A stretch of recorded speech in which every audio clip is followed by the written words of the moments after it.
بسم اللہ الرحمن الرحیم۔ ایسائی دنیا جسے رچرڈ شیردل کہہ کر پکارتی اور فخر کرتی تھی، اور جسے یورپی ملکوں نے اپنی فوج کی سربراہی سونپ کر فلسطین کی جنگ میں رحمت اللہ صلاح الدین ایوبی کے مقابلے میں لا کھڑا کیا تھا، قاصد کے چہرے پر تذبذب تھا، اور وہ اپنے بادشاہ رچرڈ کی طرف سے ایک ایسا پیغام لے کر آیا تھا جس کے بارے میں اس کا دل کہہ رہا تھا کہ مسلمانوں کا بادشاہ اس کا مثبت جواب نہیں دے سکے گا۔ صلاح الدین ایوبی رحمۃ اللہ نے بادشاہ رچرڈ کا پیغام پڑھا اور قاصد پر ایک نگاہ ڈالی جس کی گھبراہٹ میں مزید اضافہ ہو گیا تھا۔ انہوں نے قاصد کی ذہنی حالت بھانپ لی تھی اور مسکراتے ہوئے نرم و خلیق لہجے میں جواب دیا، بادشاہ رچرڈ سے کہہ دیجئے کہ ہمیں ان کی درخواست منظور ہے۔ ہم اپنے فوجی کمانڈروں کو ابھی حکم بھجوا دیتے ہیں۔ ہمیں یقین ہے کہ 7 روز تک مکمل جنگ بندی کے عارضی معاہدے پر خود شاہ رچرڈ اور ان کی افواج بھی پوری طرح عمل کریں گے۔ صلیبی افواج کی طرف سے کوئی چھیڑ خانی ہوئی تو پھر ہم یہ درخواست رد کر دیں گے۔ سلطان صلاح الدین ایوبی رحمۃ اللہ نے قاصد کے سراپا کا بھرپور جائزہ لیتے ہوئے کہا، ہماری طرف سے شاہ رچرڈ کو مبارکباد بھی پیش کر دیں، اور وہ ایک اہم فریضے سے سبکدوش ہو رہے ہیں۔ قاصد کے چہرے کا اضطراب دور ہو چکا تھا۔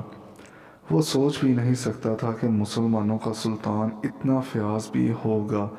دل ہی دل میں وہ یہ بھی سمجھتا تھا کہ اگر ایسی درخواست سلطان صلاح الدین ایوبی رحمۃ اللہ کی طرف سے بادشاہ رچرڈ کی خدمت میں پیش کی جاتی تو وہ اسے حقارت سے ٹھکرا دیتا، بلکہ اسے سارے دربار میں سنا کر اس کا مذاق اڑاتا۔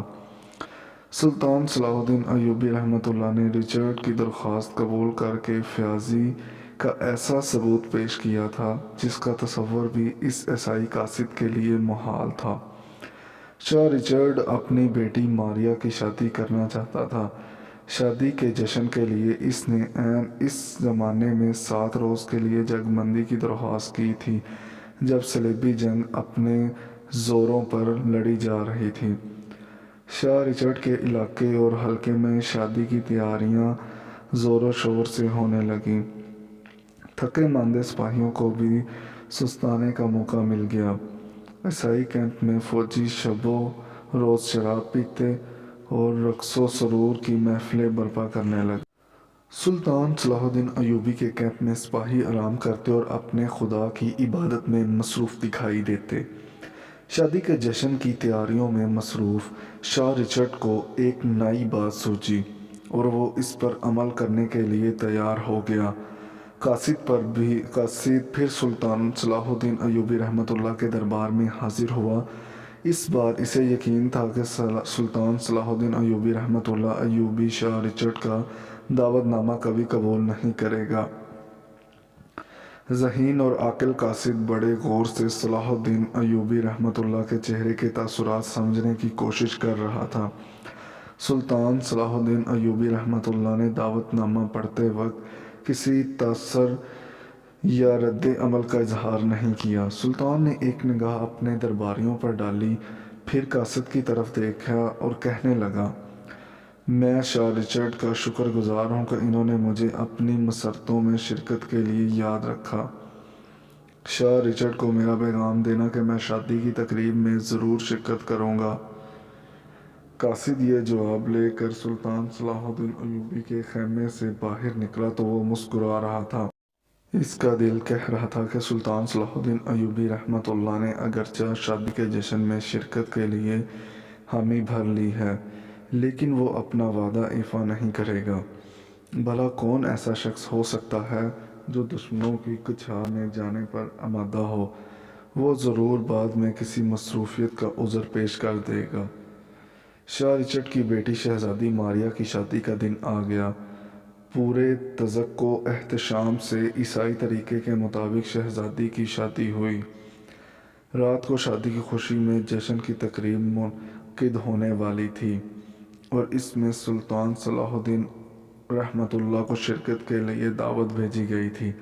شام سے پہلے ہی صلیبی کیمپ کا گوشہ گوشہ کندلیوں اور روشنیوں سے جگمگانے لگا۔ سپاہی شراب پی رہے تھے، ناچ اور گا رہے تھے۔ شاہ رچرڈ کے خیمے میں اس کے درباری، جرنیل اور عزیز و اقارب جمع ہو چکے تھے۔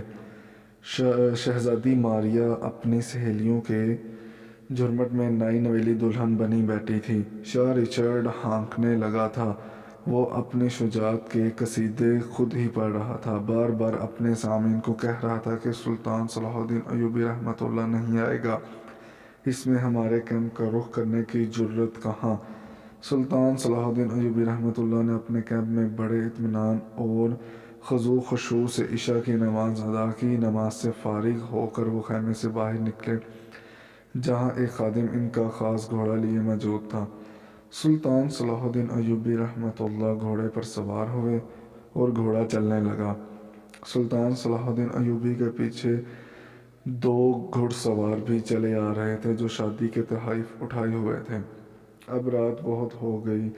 شاہ معظم ایک درباری نے شاہ رچرڈ کو مخاطب کر کے کہا، مسلمانوں کا سلطان نہیں آئے گا اب کھانے۔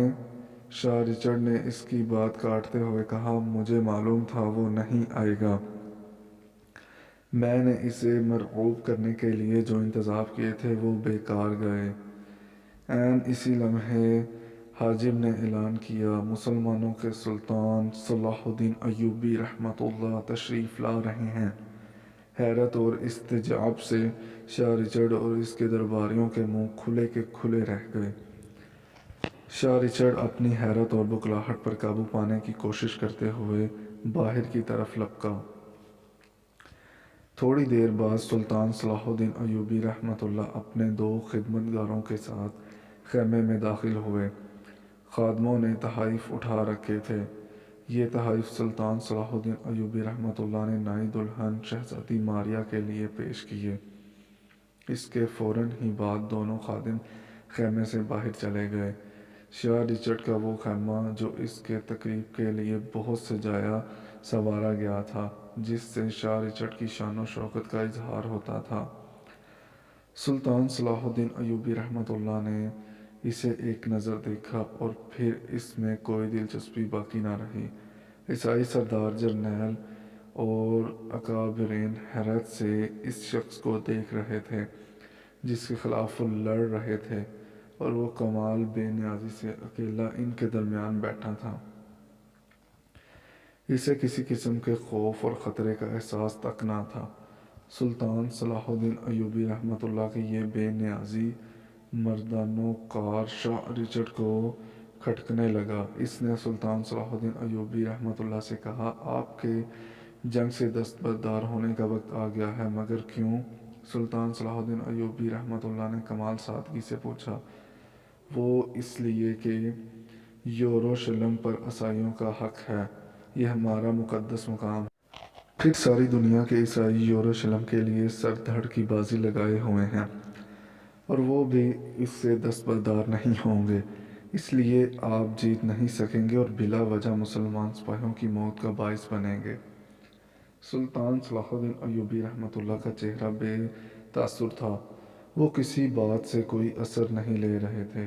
انہوں نے بڑے وقار سے جواب دیا، شاہ رچرڈ، یہ بحث بے وقت اور بیکار ہے۔ یہ خوشی کا موقع ہے، فلسطین کا فیصلہ میدان جنگ میں ہوگا۔ اس کے سوا اس مسئلے کا کوئی اور حل نہیں۔ چند روز میں فیصلہ ہو جائے گا، کون جیتتا ہے اور کون ہارتا ہے۔ سلطان صلاح الدین ایوبی رحمۃ اللہ کے اس مسکت جواب نے شاہ رچرڈ کو یہ موضوع بدل دینے پر مجبور کر دیا۔ وہ دیکھ رہا تھا کہ اس کے درباری اور اس کے جرنیل صلاح الدین ایوبی رحمۃ اللہ کی سنجیدگی اور بے خوفی سے متاثر ہوتے چلے جا رہے ہیں۔ اب شاہ رچرڈ نے اپنا خفیہ اتحاد استعمال کرنے کا فیصلہ کیا۔ اس نے بعض ماہر سپاہیوں کو خاص جنگی کرتب دکھانے کے لیے تیار کیا تھا۔ اس کے اشارے پر وہ سپاہی آ گئے۔ واقعی ان کے کرتب متاثر کرنے والے تھے۔ انہوں نے اپنی بہادری اور شجاعت کے ایسے ایسے نمونے پیش کیے کہ تمام درباری اش اش کر اٹھے۔ سلطان صلاح الدین ایوبی رحمۃ اللہ تلواروں کا ماہرانہ کھیل غور سے یوں دیکھ رہے تھے جیسے اسے ان مظاہروں میں دلچسپی تو ہے مگر وہ ان سے زیادہ اثر نہیں لے رہے۔ مظاہرے ختم ہوئے تو شاہ رچرڈ نے بڑی فکر سے کہا، سلطان، آپ نے دیکھا میرے پاس کیسے کیسے ماہر اور بہادر سپاہی ہیں، کیا آپ کے سپاہی ان کا مقابلہ کر سکیں گے؟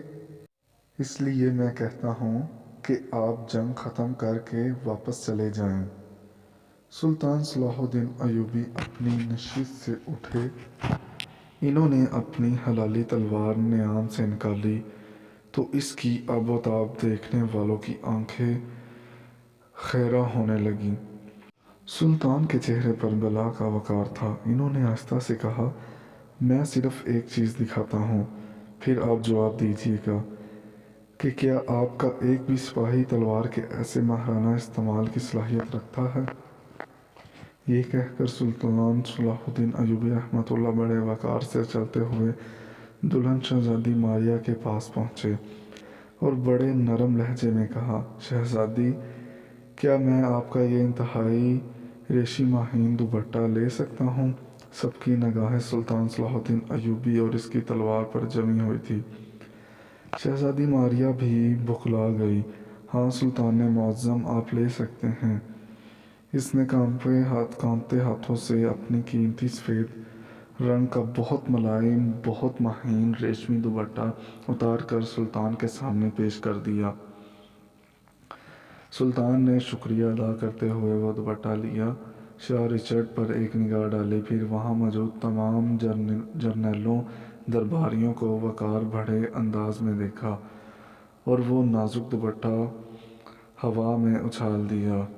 اس سے پہلے کہ وہ دوپٹہ زمین پر آتا، سلطان نے لپک کر اس پر اپنی تلوار سے وار کیا اور وہ دو ٹکڑے ہو گیا۔ سلطان صلاح الدین ایوبی نے اپنی تلوار نیام میں ڈالتے ہوئے کہا، کیا شاہ رچرڈ، آپ خود یا آپ کی فوج میں کوئی ماہر تیغ زن ہے جس کی تلوار ایسے نرم اور مہین دوپٹے کو کاٹ سکے؟ کوئی ہے تو اسے کہیے کہ آئے اور اس کا ثبوت پیش کرے۔ پورے دربار پر سناٹا چھا گیا۔ کوئی ایسا نہ تھا جس کی تلوار کی دھار اتنی تیز ہو اور کوئی ایسا نہ تھا جو سلطان صلاح الدین ایوبی رحمۃ اللہ جیسی مہارت رکھتا ہو۔ سلطان صلاح الدین ایوبی متانت و وقار سے کھڑے رہے۔ پھر جب کوئی نہ آیا تو انہوں نے جانے کی اجازت چاہی اور اعتماد کے ساتھ اپنے قدم اٹھائے ہوئے اکیلے ہی خیمے سے باہر نکل گئے۔